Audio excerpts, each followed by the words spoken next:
What's up, everybody? How's everyone doing this morning or evening or wherever you are in the world? Hopefully it's still good. This is your boy, the Ivanimal. And y'all probably thinking, where the fuck have you been?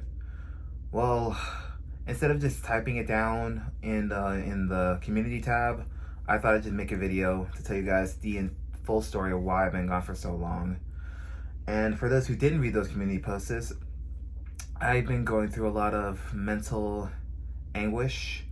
About a month ago, it's been close to a month at this point. I was just in a psych ward because I've been having a lot of negative, intrusive thoughts on hurting myself, hurting others, and just death thoughts in general. And these are thoughts that I normally handle. I've dealt with for many years without any worry. But one particular day, sometime in January, or I think sometime in February, all of a sudden a negative intrusive thought just went into my head. And I collect knives, and I had a knife on the ground, and I wasn't gonna do anything with it at all. I was not gonna do anything with it, so I just took the knife and just got rid of it, just so that feeling would just go away. And I thought, okay, no big deal. However, that thought came back, and it sent me to a panic attack. And it was so bad that I had to go lay down with my mother. And it was really bad. And then she kind of says something, like she was just kind of asking me questions on like, how do I feel? Like, do you want to hurt us? Do you want to and she was just kind of asking me all those types of questions. And then she said something that like, do you want to hurt us, the parents? And I went full on in a fetal position, couldn't move. I was paralyzed with fear because I'm not the type of person that would do anything like that to anybody. I would never hurt anybody. I'm a passive individual. I rather flight than fight. Fighting has just never been my thing. That's just who I am. That doesn't make me a bitch. That doesn't make me a pussy. But if I can avoid conflict, I will do. So, that's what happened. I was in that fetal position, and when I finally calmed down, after I took a Xanax, mind you, that's when I started to calm down. I wasn't straight to sleep, but it didn't end there. After what happened that day, I was so shaken, and those thoughts were coming in my head, which normally I would just be able to ignore, but now it was just something that it was constantly eating my day to day, that it was taking my quality of life away. I was getting scared. I was still shaken from that night, from having those thoughts. And it just didn't get better from there. It didn't necessarily get worse, sort of, but it just definitely didn't get better at that point. And so I went to the doctor, and they told me, do you want to do an inpatient program where, they keep you in a psych ward, or outpatient where you just talk to your psychiatrist and they'll give you some medicines for that. I wasn't at the time anyway. I wasn't comfortable with being in an inpatient group, just because I guess it's just that misconception that you're gonna be around a bunch of crazy people and a bunch of people that want to do crazy stuff to themselves and stuff like that. So I initially just said, you know what, let me do outpatient first. Let me just see how this goes. And that very night after that particular trip to the hospital, I had a hard time trying to sleep, and I had one thought that came into my head, an intrusive thought. It was said 3 days to live. I don't know where the hell that came from. I don't know why that even showed up in my head. I wasn't watching anything that said anything remotely close to that. I was having a normal day for the most part. Well, not super normal because I was still having those thoughts, but normal enough that I can continue on with my day. So, and when that happened, I went straight to my mother. This was like at 1 o'clock in the morning, around there. And so I just had to wake my mom up and tell her, Mom, this is what I've been feeling. And it took a lot of thought, but I said, listen, Mom, I said I didn't want to go to the inpatient program, but it looks like I'm gonna have to, because what I felt that very night, it was just like, I couldn't take it anymore. It's like I had to do something. And so I worked up the courage to go to the inpatient program, to go to the hospital that very night. And so when I got there, they admitted me in. They put me into like in the middle of a hallway where the emergency department is, and they told me it would have to wait quite a while because they're gonna have like a psychiatrist from the computer to kind of talk to you and what you expect to get out of the program and things of that nature. And that first night at the hospital was one of the worst nights of my life, because I had a colossal panic attack. It was probably the worst panic attack I've ever had in my life. I was cold, I was scared, I was crying, I had a blanket all over me, walking around the hospital just to get someone to help me, just to get someone to give me something to calm me down, because my thoughts were the negative thoughts were racing in my head, the harm others, all this kind of stuff was going on at this time. And I just wanted someone to pay attention to me. I felt like I was kind of annoying some of them, but shouldn't say I was annoying them, but that's kind of me. But anyway, so I was just walking around like, please just give me something to help me, calm me the fuck down, because I was scared. I was alone. I was having second thoughts about being there. I was literally going to be like, listen, I can't be here. Let me call my mom, tell my dad to come pick me up. I was literally about to do that because it was so bad. I just couldn't be by myself anymore. But then they finally gave me a calming agent, a calming drug, and I was able to kind of sleep that night. And for that whole time, I was able to kind of relax and just wait for them to take me to another room. And unfortunately, they took away my phone, they took away my Apple Watch, so I had nothing to enjoy. I had nothing to play with. I had nothing to really occupy my time except use the crossword puzzle that was almost empty of activities and stuff like that. You know what I mean? So when they finally took me upstairs into the psych ward area, I was like, okay, thank God I don't have to wait here anymore. So we just put me into a room until they can find me a program, whether that's here in Virginia Beach, whether that's in Suffolk, or wherever the location that would accept me, that's where I would go. So I had to stand in that psych ward area for a while to wait. And there were a couple crazy people. I mean, there were definitely crazy people there. And I definitely felt like the most normal one there, but I was far from normal. I was depressed. I was having these negative thoughts. I was trying my best to distract myself. I was trying to read magazines. And this was when I first heard of the whole Ukraine crisis. And I was just like, are you fucking kidding me? Like, now I have more to add on to my stress. You know what I mean? So luckily, it didn't take very long. I was there for a couple of hours, but it didn't take me very long for them to find me a program, which is literally across the street from where I was holed up in the hospital. So I was like, great, I don't have to travel too far. I'll be close to home. And so that very night, they admitted me there. They put me to a room. And that whole time, I was just seeing psychiatrists and therapists, telling about my issue. Like, hey, I'm having these intrusive thoughts about hurting myself, hurting others, and hurting myself. And I had to specify that these were intrusive, invasive thoughts. These are not thoughts that, I think about on a day-to-day basis. I don't think about hurting anybody. I don't think about hurting myself. I've never thought about that consciously. You guys know what I'm trying to say, right? So it was starting to become a point where I was developing phobias. I was developing fears. I was like, they still kind of exist today, because I love collecting knives, and I can't even look at my knives anymore. I told my dad, put them in storage, throw them away. I don't care. Just do what you want with them. Just get them out of my hair, just because I don't want that anxiety or that fear to consume me. Sorry about that. And so I was there for about a week, and it wasn't as bad as I thought, really. Like, a lot of the people there were really good people. Like, a lot of the girls I met, a lot of the guys I met, they were all chill. They were all relaxed. It was just like, wow, I can't believe you guys are even here. But I just kind of talked about it with them, be like, we're all here just because, we all have our own problems, whether it's suicidal tendencies, suicidal thoughts, homicidal thoughts, et cetera, et cetera, et cetera. But they were all great people, and I really enjoyed that. I actually kind of enjoyed that group. But I did miss my mom. I did miss my family. I miss having a phone. And I was there the whole time in my scrubs because they took away my clothes because they didn't want anything with a string on it. So I was virtually socked or barefooted that entire time. But it was something I had to do to be there because I wanted to know why this was going on with me. Why am I having such these negative, intrusive thoughts? So it was terrifying. And so I was there for about 5 days. And 5 days, I was like, okay, thank God I get to finally go home. But not before they told me about an out partial program, which is something. It's kind of like a class that I would have to go to for a set amount. How long it takes is depending on how long your insurance will be able to pay for that, which I recently graduated about 3 weeks ago.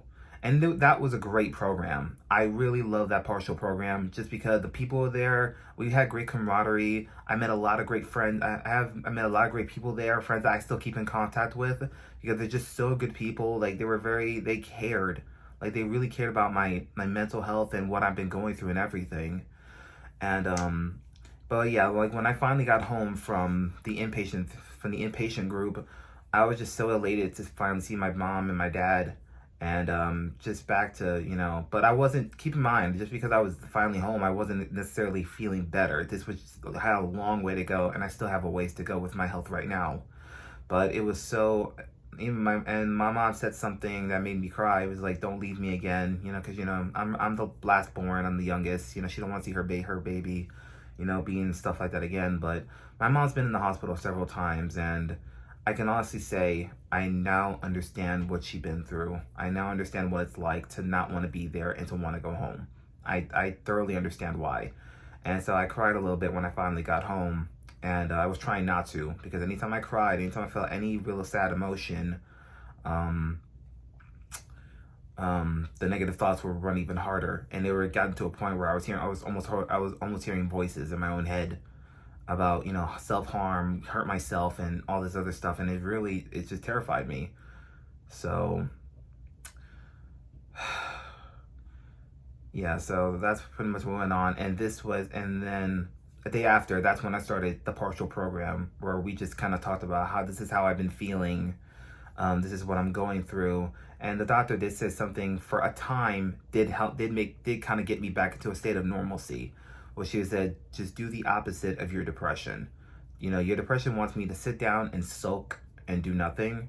So you have to try to do the opposite of it. And for a time, I was really feeling better. I almost got my quality of life back, until one day where I hit the gym and it all came right the fuck back. I was down, I was depressed, the thoughts were coming back, and it was that brief respite was just a false promise. Like, I probably shouldn't say it was a false promise, but to me, I felt like I definitely thought it was, because how that brief taste of normalcy I had, because I was able to listen to music and feel the music, like get into the groove of it, like when I'm walking, or, you know, stuff like that. I was able to laugh. I was able to feel joy again. And this is something I'm still kind of dealing with today. Like today, like in about, what time is it right now? In about like 3 more hours, I have be 2 more hours right now. Be 2 hours right now. I have to go to a therapist appointment, and I also have one tomorrow. And this Saturday, I have my appointment with my psychiatrist. So, yeah, it's not over. My journey is still continuing, and it may continue for God knows how long, until they can find the right medication, or the doctor tells me something, until I can really finally get back on my feet again. And that's why I've been gone for such a very long time. It's not that I didn't want to do YouTube anymore. I had to focus on me right now. Like, this takes precedence over everything. And like right now, I actually do have something I do want to talk to my therapist and my psychiatrist about. And this is something a friend of mine definitely brought up to me that made a lot of sense, and even my family even agrees with this, that I may be on the spectrum of autism. And so a psychiatrist at the inpatient program apparently diagnosed me and said I wasn't. But I felt like I didn't necessarily agree with him. I was like, you know what? Something's not right about this. Something isn't right. Because, yeah, he said he looked up my chart and what I'm going through, and he didn't say that. And he says that nothing about you is screaming like autism in any way, or something to this extent. But I feel like I am. My family feels like I am. So I definitely want to talk to my personal psychiatrist and see what she says. Because if I am on the spectrum of autism, then we can find a way to help me treat me better. You know what I mean? Like, give me better medications, because they've diagnosed me with schizophrenic paranoia, which honestly, I have to agree with that. I think I do have. There are times where I do feel paranoid about certain things. I had developed phobias. I developed phobias of windows. Why? Because the intrusive thoughts would have me be like, scare me to where I would like throw myself off a window or whatever, which obviously I would never do. So, and it even brought up me to be afraid of pencils, the very tool that I use to bring me actual levity. If I'm not watching videos, you know, I at least want to try to draw. And hold on. What's up, Dad? I'm doing something right now. Okay, talk to you. Okay, I'll be done in a little bit. So, yeah, like that's just what happened, and it was just like it developed the fear of like anything pointy, anything sharp, and I think that's what I'm having right now. But a really good friend of mine did also say, well, this is something that's pretty obvious. I tend to overthink a lot of things. I overthink a lot. And with what I'm dealing with right now, it's definitely, it's the worst thing I can do is overthink. Because if I overthink, it can actually make my medication work even harder to where it may not be as effective. And so that's the one thing I am trying not to do, is trying not to overthink. And that's been a long issue for me. And he's saying that, nothing's really wrong with me. I'm just overthinking a lot of things. And maybe he's right. Maybe he's right. And this is something I will definitely tell my therapist, that maybe I'm just overthinking a lot of things. But it doesn't take away the fact that I'm still having these phobias. I'm still having these thoughts, which for the most part lately, I'm starting to kind of like, I'm starting to have a little bit more control, but they're still kind of there. Luckily, they haven't affected my sleep. So that is good. It has not affected my sleep at all. But the fact that they're still there and that they still bother me some, and the fact that I still have slight voices every now and then, either my medication isn't working, she has to give me something different, or they have to up my dose. I don't know. Give me a second, guys. Let me shut my door because there's too much noise in the background. So just give me a second. I'll edit this part out. So what I was saying was, yeah. So like these intrusive thoughts, they're starting to, and one thing they actually did tell me to try to do, and one thing I've had to look up online, I just had to do so much research on this to see what can I possibly do for this to just like, for me to try to mitigate this as much as possible, because apparently they'll never go away. All I could do is cope with them and deal with them. And a lot of things they say was, the negative thoughts, they don't necessarily represent you. They don't represent your dark side. They don't predict the future. They don't do any of this stuff. They're just thoughts. Just thoughts.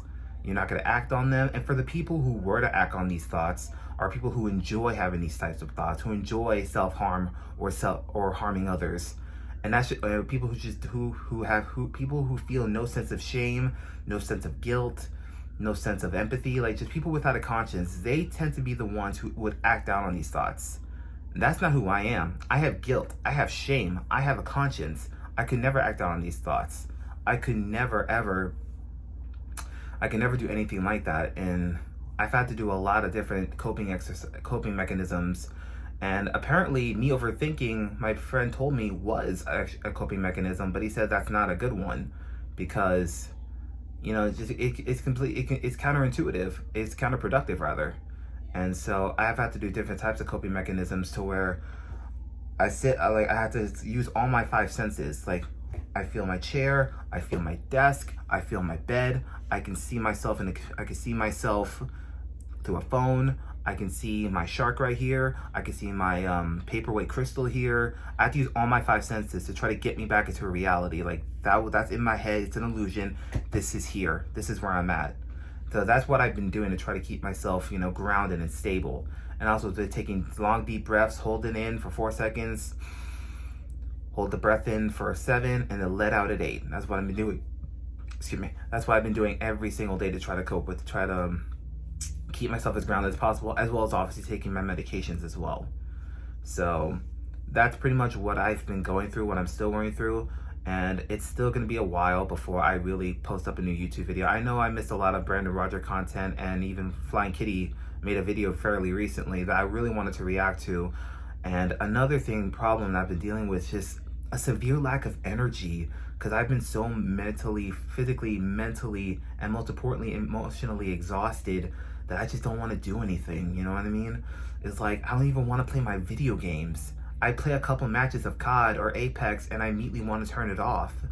That's how just low energy I am. Like, I just don't want to do it. I feel lazy. I feel lousy. And it's just, I don't like that feeling. I want to be able to move around and go to the gym. It's even to a point where I can barely go for my walks anymore, because my legs, like, they would start to feel like, I feel like they would start to buckle. Not buckle necessarily, but just like, they just feel like they're hurting. Like, they just feel like they're already worn out. And I haven't really been doing super much. I haven't been doing an egregious amount of walking. So that's what's been going on with me lately. And I hate that. I hate this feeling of no energy. And I guess another thing is, there's nothing really for me to do around here. Like, I don't really work right now. I can't really work at the moment because of what I'm doing. I help my father do some of his work on occasion. He does plastering, painting, etc. And I'm mostly there to do the heavy lifting. So I would work with him. And I had an incident where I was next to a window, right? On the second story of a window, and I just started fidgeting with the lock on the door. And I was trying to open it, but it couldn't open. And then I started having a panic attack again, because the intrusive thought of jumping out a window was there. I was like, what the fuck? And then I just had to go downstairs and just hold onto my legs like this and just do the 5 senses and take the deep breaths. And I just wanted to get out of there. And it's so badly how this is affecting my day-to-day life. To say I'm going back to normal is a very fairy tale-ish kind of thing to say. Like, normal is what we make our current situation to be, and or at least make the best of our current situation to be. That's what's going to be normal. So whatever this new normal is, I have to put up with it. But I do want my quality of life back, and that's what I'm trying to strive for, because I do have a huge support system. My parents, my family, people online, like, they've all been super supportive of my, of my current situation, because this is probably one of the hardest things I've ever had to go through in my entire life. This is probably my biggest mental challenge I've ever had to go through, because I've dealt with something similar like this before, but it didn't last this long, and this has been lasting for like 3 months now. And I'm going to Disney in about another month or so. So I want to get to a point where I can get better. I can feel a sense of enjoyment, feel a sense of happiness. Because I can't even watch a funny video, because I watch a video called Kostef, that dude who like trolls people on COD. That dude's fucking hilarious, but I can't laugh at it. I just don't feel that sensation of laughter, and it's just like, I want that back. And that's what I'm trying to strive for, to get that back. I just don't know what it is that I'm feeling right now. So, like, if any of you guys have an idea of what I could truly be going through, please let me know in the comment section down below. Hell, tell me your guys' story and what you guys did to get better. Because I know this is not going to be a permanent thing. And there were days I wanted to cry, because I was tired of everything. I'm tired of all this negativity. I'm tired of these negative thoughts. I was just tired of shit. I'm tired of having these thoughts, because I wouldn't do any of these thoughts to act on. I never would act on these thoughts, because that's just not who I am. But I just have to keep telling myself they're just thoughts. Just thoughts. And that's all they are. But it doesn't change the fact that they feel real, and they can feel real, and they can feel very scary. You know what I mean? So that's ultimately what I've been going through lately. And I do want to apologize for the severe lack of content. I know I'm still getting subscribers, but I feel really bad that I haven't been posting anything with you guys. Like, my YouTube revenue has gone virtually low, like virtually to nothing. But you know what? My mental health takes precedence over everything right now, guys. So I just hope you guys can understand. Definitely look at some of my older content if you want to see some of my my earlier videos. But yeah, this is still a journey, guys. It's still a journey, and it's a journey I'm not done with. Don't know when it's going to be done, because my friend told me this could take months, this could take years. Hopefully it doesn't take years, but however long it may take, this is how it's going to take for me to get better, because I do need to do things differently. I do need to talk to more people, and more importantly, I still need to keep fighting and keep being strong about it. So yeah, that's my reasoning for being as absent as I am, guys. I'm truly sorry for being absent, but to let you know, I'm still alive. I'm still going strong. I have a doctor's appointment in a couple more hours, and I will keep you guys briefed on anything that happens later on. So guys, thank you all so much for watching a full 20 minutes of this video. Thank you so much for always being supportive, always being sweet for me these years of doing YouTube. I'm not done doing YouTube yet, but right now I have to get myself in check. I have to get myself back up and running again. So guys, I love you all to death. Thank you so much for saying for 24 minutes and 17 seconds of this whole video. And then I probably gotta edit some stuff out, but anyway. And guys, please watch some of my older content if you want to see. If you guys still have any recommendations on videos that you'd like me to react to, definitely let me know. Oh, and while I haven't been doing anything on my channel, I recently did a death battle reaction to the newest death battle, Harley Quinn versus Jinx, with my boy Ruben on our spin-off channel. So if you guys want to see that, I'll link it in the description down below. So please, I will be putting videos there, just because I kind of need that before you're asking why you're doing videos there and not on your own channel, because I need that company. I need that company of a very good friend of mine. You know, those guys are awesome people, and I need that comfort zone around me. I need that people to be like, hey, you know, we're here for you. Let's do videos together. That's kind of what I need. And they're definitely a help with that. So, you know, hopefully that answers that question. But I will get to my own content when I can. But this journey's not over, and I'm not gonna lose this fight. I'm gonna keep up this fight. I've fucking dealt with every bullshit life has ever thrown at me, and I'm still here because of it. And I'm gonna win this fight too. So guys, I'll stop rambling. That's gonna be the end of this video. I'll keep you guys updated on future events, and I'll see you guys later. Much love, guys, and stay awesome.